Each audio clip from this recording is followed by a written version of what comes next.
Hi everyone, good evening. Welcome back on my YouTube channel. आप लोगों का स्वागत है मेरे यूट्यूब चैनल में एंड थैंक्स टू ऑल मेरी वीडियोस को लाइक करने के लिए, मेरे चैनल को सब्सक्राइब करने के लिए।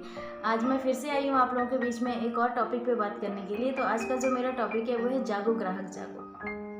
आप सभी जानते हैं इस बारे में और ये वर्ड काफ़ी बार सुनने को भी मिला है। टीवी में ऐड भी इसका बहुत बार आया है और ये आप सभी को पता है कि ग्राहक के अधिकार क्या होते हैं। मैं उसी बारे में थोड़ी बहुत आज बात करना चाहती हूँ और उससे पहले मैं आप लोगों से रिक्वेस्ट करना चाहती हूँ कि प्लीज़ मेरे चैनल को सब्सक्राइब जरूर करें और मेरी वीडियोस को लाइक ज़रूर। तो चलिए बात करते हैं आज के टॉपिक के बारे में, जो कि है जागो ग्राहक जागो। तो जागो ग्राहक जागो का मतलब साफ है कि आप जागिए। आप लोगों के साथ अगर कोई धोखाधड़ी हो रही है तो आप उसके पीछे आपको जागना पड़ेगा।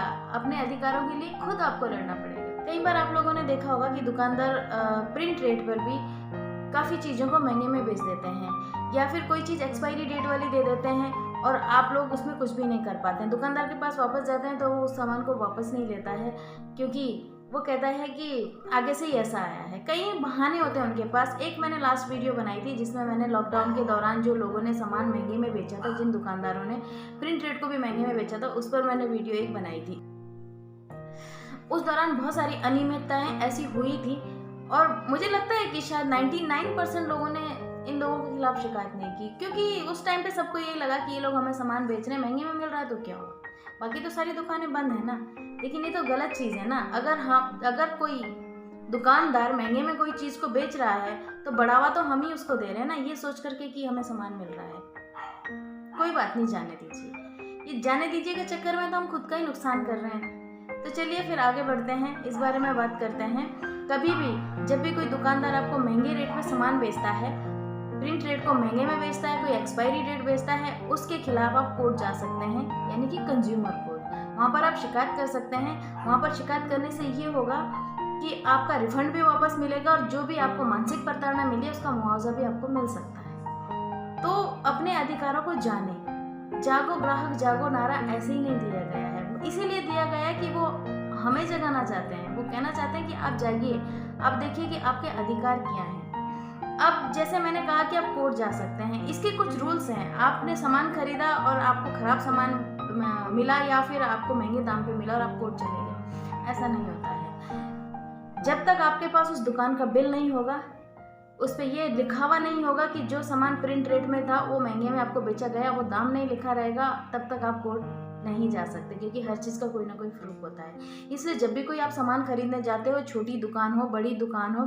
या कहीं भी चीज़, कहीं पर से भी आप कोई भी चीज़ खरीदने जा रहे हैं तो आप उसका बिल ज़रूर लें।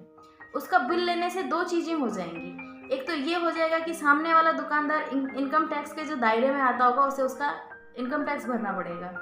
दूसरा ये हो जाएगा कि आपके पास एक प्रूफ है कि आपने सामने वाली दुकान से सामान खरीदा है।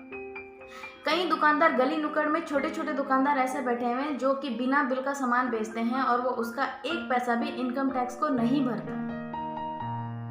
तो आप खुद ही सोचिए कि अगर आप सामान लेने के बाद बिल लेना शुरू करेंगे तो हमारे गवर्नमेंट की कितनी हेल्प हो सकती है। कितने लोग हैं जो इनकम टैक्स के दायरे में आते होंगे लेकिन वो कैश में सामान बेचते हैं, बिल नहीं देते हैं, अपना जीएसटी नंबर नहीं भरते हैं। तो उसके बाद कितने लोग ऐसे होंगे जो आईटीआर के दायरे में आने के बावजूद भी आईटीआर नहीं भरा। तो ये तो काला धन एक हिसाब से उनके पास जमा हो रहा है और इसको बढ़ावा दे रहे हैं हम जैसे लोग। तो इसलिए जब भी सामान खरीदते हैं तो बिल जरूर लें। कई बार मॉल्स में आप लोग जाते हैं, वहाँ देखा जाता है कि सामान तो आपको दे दिया। कुछ मॉल्स ऐसे हैं जैसे कि सामान मिल गया तो कहते हैं पॉली बैग के लिए आप अलग से पे कीजिए। क्यों पे करें हम? आप सामान दे रहे हो तो उसकी पैकेजिंग की जिम्मेदारी भी तो आप ही की है ना, लेकिन हम उसे खरीदते हैं। क्यों? हम क्यों खरीदें उसको?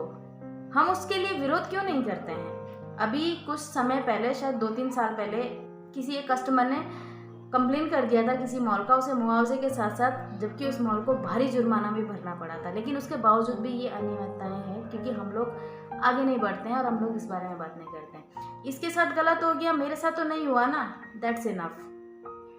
ये चीज़ हमारे देश में बहुत ज़्यादा है। तो आप लोग जागें, जागो ग्राहक जागो। इसीलिए मैं बार बार ये बात बोल रही हूँ।